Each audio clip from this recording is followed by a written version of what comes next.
They told me. Son, you're special.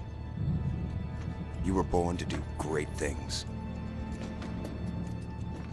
You know what? They were right.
I am Andrew Ryan, and I'm here to ask you a question. Is a man not entitled to the sweat of his brow? No, says the man in Washington, it belongs to the poor. No, says the man in the Vatican, it belongs to God. No, says the man in Moscow, it belongs to everyone. I rejected those answers. Instead, I chose something different. I chose the impossible. I chose rapture. A city where the artist would not fear the censor, where the scientist would not be bound by petty morality, where the great would not be constrained by the small. And with the sweat of your brow, rapture can become your city as well.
to question Providence.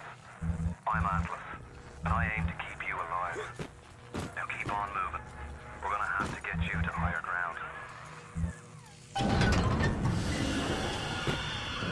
Take a deep breath and step out of the bathysphere. I won't leave you twisting in the wind.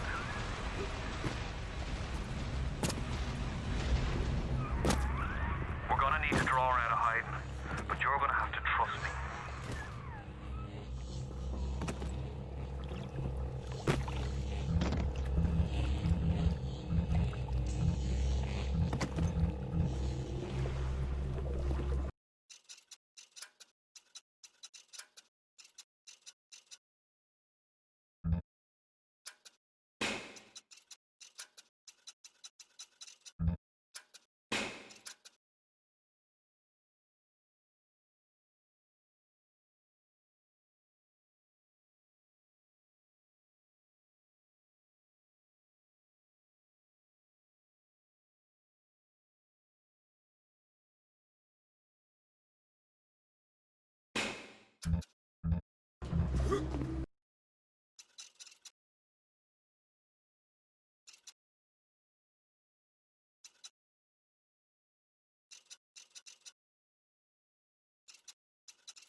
Just a bit further.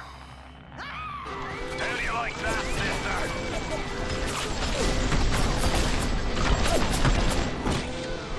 Now, would you kindly find a crowbar or something? Bloody splicer. Seal Johnny in before they... Goddamn splicers.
Steady now. Your genetic code is being rewritten. Just hold on and everything will be fine.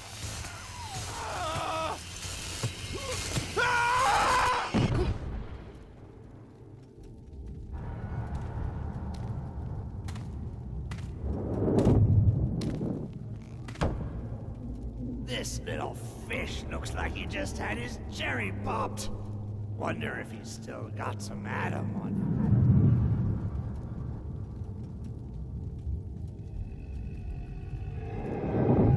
Hear that? Let's buck. Weak! You're a weak chopper. This little fish ain't worth towing it with no big daddy. Yellow! Always have been. You'll be no better off with a metal daddy, little fish. See you floating.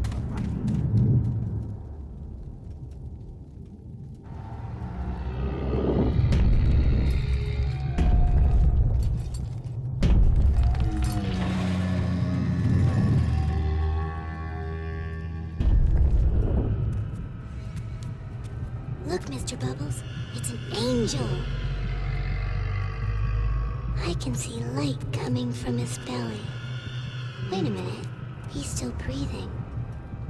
It's alright. I know he'll be an angel soon.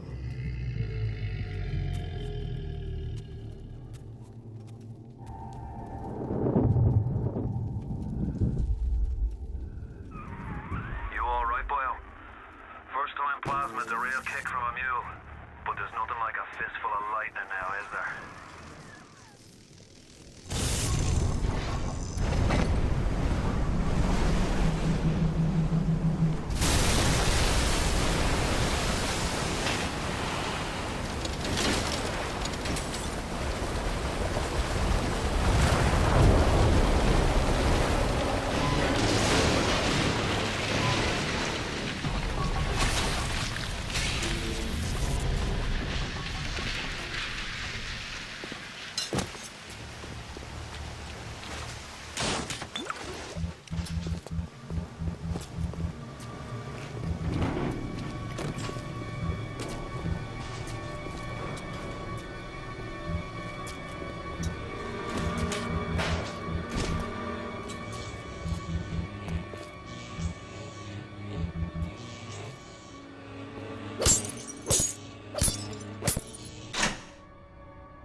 Report me!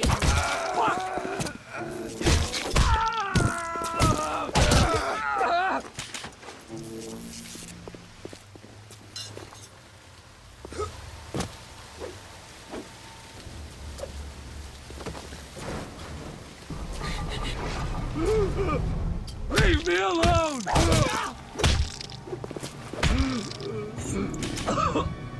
Tell Ryan I'm sorry.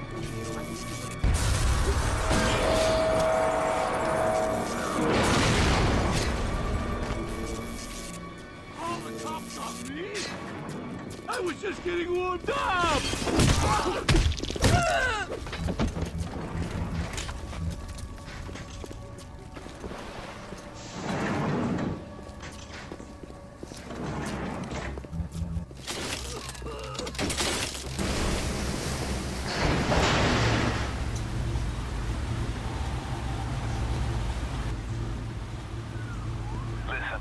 I've got a family. I need to get them out of here. But the splicers have cut me off from them. If you can reach them in Neptune's bounty, then maybe, just maybe... I know you must feel like the unluckiest man in the world right now. But you're the only hope I'll ever see my wife and child again. Go to Neptune's bounty. Find my family, please.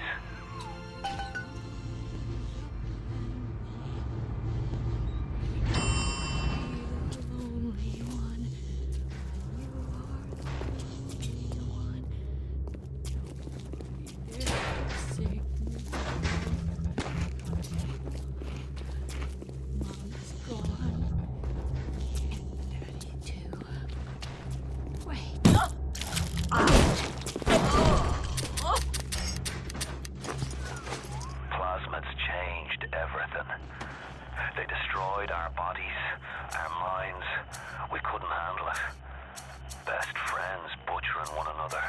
Babies strangled in cribs. The whole city went to hell.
toast to Diane McClintock.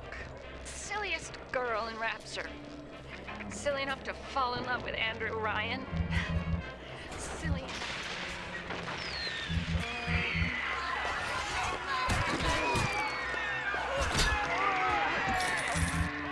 What happened? I'm bleeding. Oh God. What's happening? Careful now. Would you kindly lower that weapon for a minute? You think that's a child down there? Don't be fooled. She's a little sister now. Somebody went and turned a sweet baby girl into a monster. Whatever you thought about right and wrong on the surface, well, that don't count for much down in Rapture. Those little sisters, they carry Adam, the genetic material that keeps the wheels of Rapture turning. Everybody wants it, everybody needs it.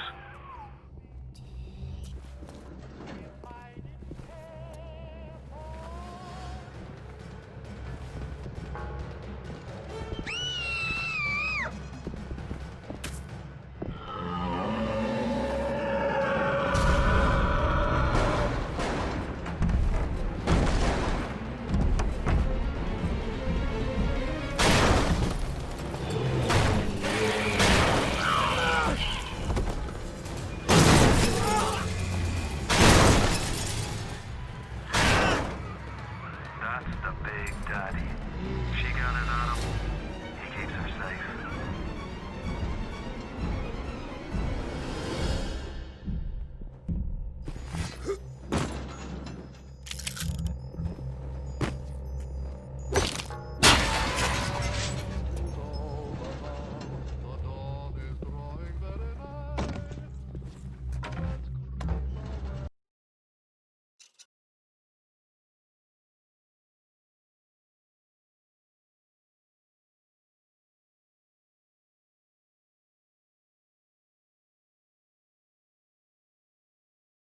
Hey, I'm Jeff Keighley here in Boston to go behind the scenes to hear some untold stories about the making of Bioshock with Ken Levine and Sean Robertson.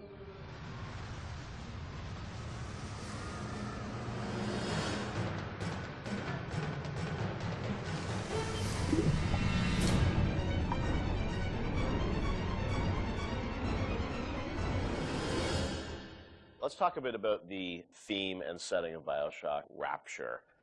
I think a lot of people, when they played the game for the first time, Ken, they wondered, how did you even dream up this place? And I know you said publicly before that part of the reason you sort of, what led you to Rapture was this idea of fully simulating a place. Tell us about that sort of idea and the frustrations you had with other games where you sort of hit a bound. I think our philosophy was always to do what we were doing 100% rather than try to do something bigger and do it 50% or 40%. So one of the ideas of, and this sort of came from System Shock 2 as well, where you focus on an area that you can really bring to life and you kind of eliminate the questions of, well, why can't I go over the bridge to New Jersey? So we were able to really make a place, I think, that felt believable and real, even though in actuality it was really quite limited. But we just sort of dressed it with all these buildings outside that were all, basically glorified fakes. We let the story drive what we needed to show rather than some kind of like predetermined map which we set down, which is a little different than like System Shock 2, where we actually mapped a spaceship out deck by deck. Yeah. Because I don't know what the philosophy felt a little different there, because you want to feel like a real spaceship that was sort of stacked on top of each other. Rapture was free to sprawl across the ocean floor. Although you guys originally, Sean, were talking about doing this game on a sort of spaceship again, right? Yeah, when we first started talking about what the spiritual successor to System Shock 2 was going to be, Spaceship came up, but again, we wanted a limited environment, and we didn't necessarily want to do Spaceship again. And our first actual exploration of this space was underwater, but ultimately ended up looking like a spaceship. It just happened to have a couple of seaweed fronds outside. And that started to push us towards what artistic statement that we wanted to make this look different, and what rules we were going to set for the world. How at every turn we were going to try to remind the player that they were in fact underwater and that this wasn't a spaceship. And how, like underwater, we obviously know you did underwater, then sitting in the sky, like Where did you come with the idea of like doing this underwater? I think there was probably a conversation. It's like, well, what kind of places could be cut off from other places? Yeah. Like, well,